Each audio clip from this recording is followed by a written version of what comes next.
Hello everybody and welcome to this tutorial. Today I will be talking about some of the basic terms which you will need in order to follow this course through. So first off, you have three main categories of people. There are white hat hackers, gray hat hackers, and black hat hackers.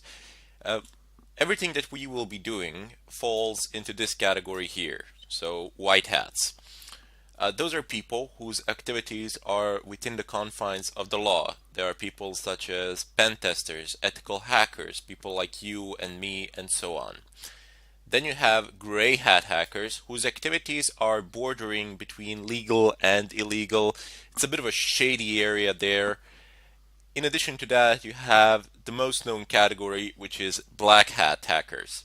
And usually, and unfortunately, every time somebody hears the term hacking, it is associated with people from black hat world.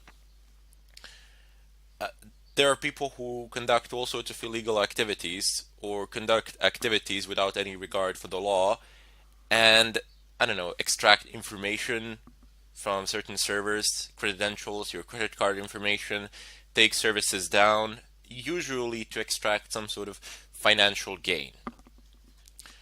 In any case, down below, you have footprinting. Now, the act of footprinting is basically information gathering.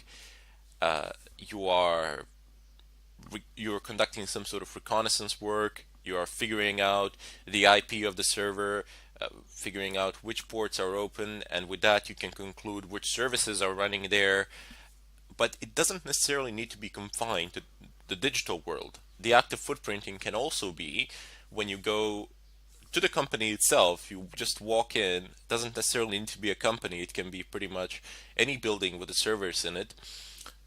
And you have a look around, you try to gather some information there on site, or you go and you dig to their trash cans. Go behind the building, jump into those trash containers, and get some information from there. Also, people have been known to go onto parking lots to see who the employees are, who works there, all sorts of things. So this is just general information gathering in regards to your chosen target. It doesn't need to be confined to the digital world. Anyway, down below you have certain types of attacks. You have DOS and DDoS. Very basically the same thing implemented in a different way. DOS stands for denial of service, usually called childish attacks because they were relatively easy to implement, and they still are, provided of course you have enough machines, but that's the domain of DDoS. In general, what happens here is that you perform a certain amount of requests, more requests than a server can handle, and then server begins dropping connections. For example, Apache web server, I believe by default it can handle up to 10,000 connections or so.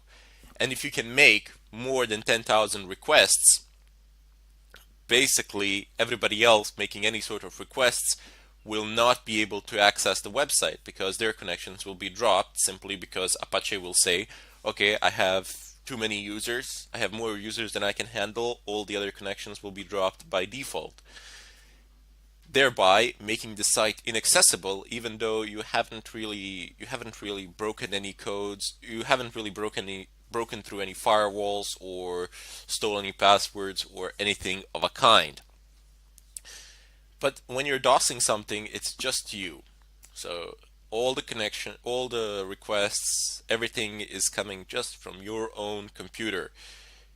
And that is not always the most efficient of ways. In fact, it generally can only work if there is a flaw in the way in which requests are processed.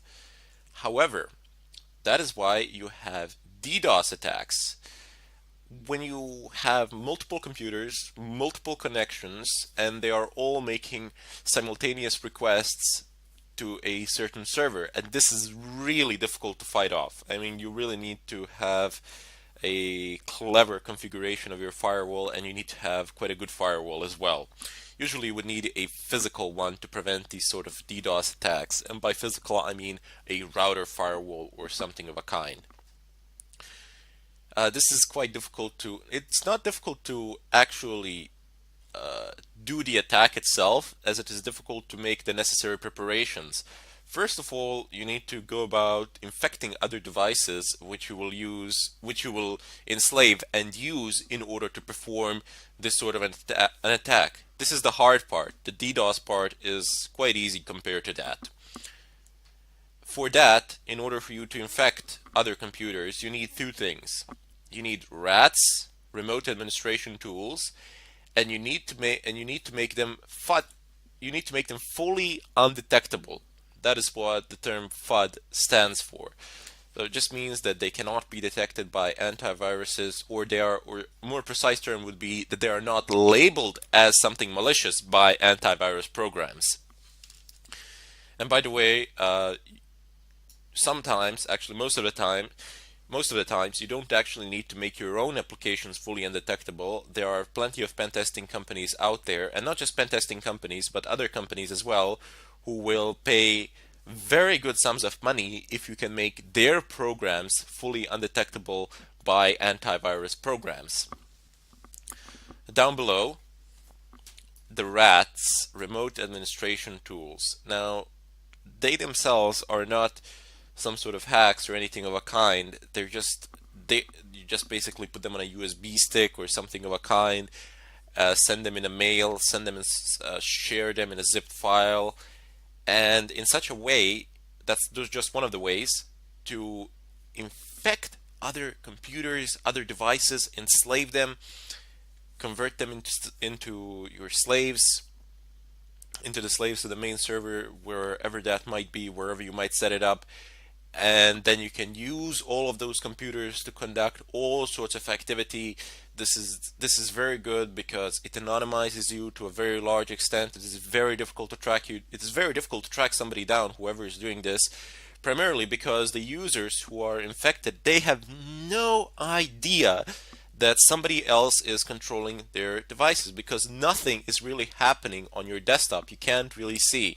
All the processes running are being run in the background, and your processor is executing them using up. The only way to see it would be basically to start up a task manager or something of a kind and then see the running processes, and perhaps you could spot it there, but not even there if somebody has implemented a rootkit.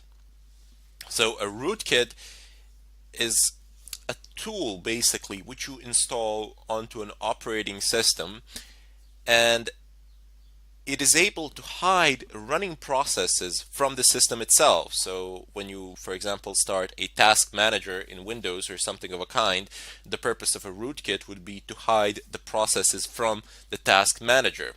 Basically, how it works is that task manager requests information from the system, from the kernel, and then the kernel of the system responds, which is the core of the system where all the drivers and the key functionalities are. The kernel of the system then responds, hey, I have this, and this process running, here you go. But what rootkit would do is redirect those requests from task manager to itself, and would basically say, I don't have such processes running.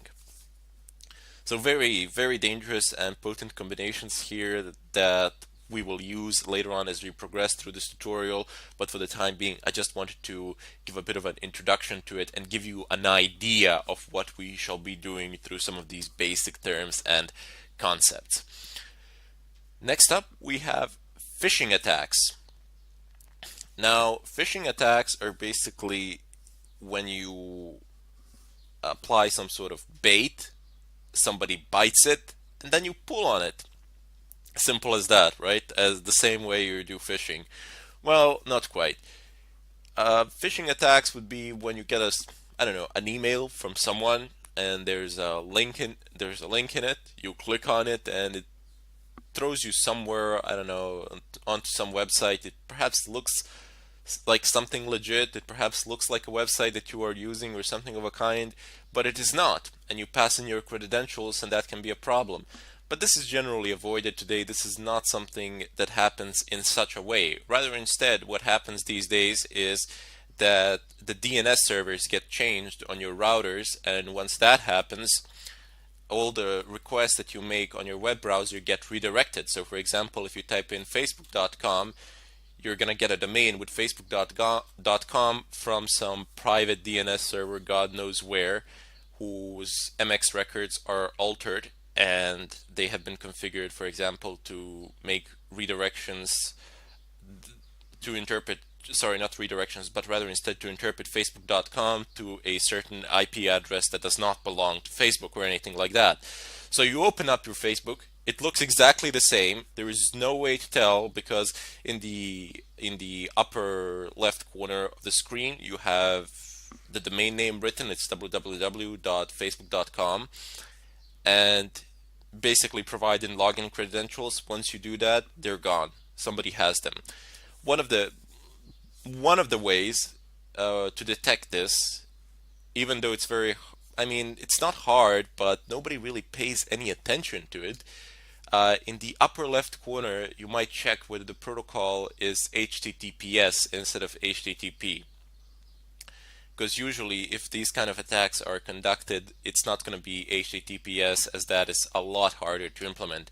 But if it is HTTPS, there really wouldn't be any legit way of figuring it out other than actually checking the keys, checking the certificates, and nobody actually does that. I mean, well, maybe not nobody, but 99% of users out there are not going to bother to go about conducting such checks. Anyway, I know it sounds a bit complex, but believe me, I will explain this in great details. I will give you several demonstrations, and by the end of this course you will understand and know how to do this with great ease. It will not present a significant obstacle in your line of work. Excellent. Now that we have approximately half of these terms out of our way, I will continue to deal with them in the follow-up tutorial, and I sincerely hope to see you all there.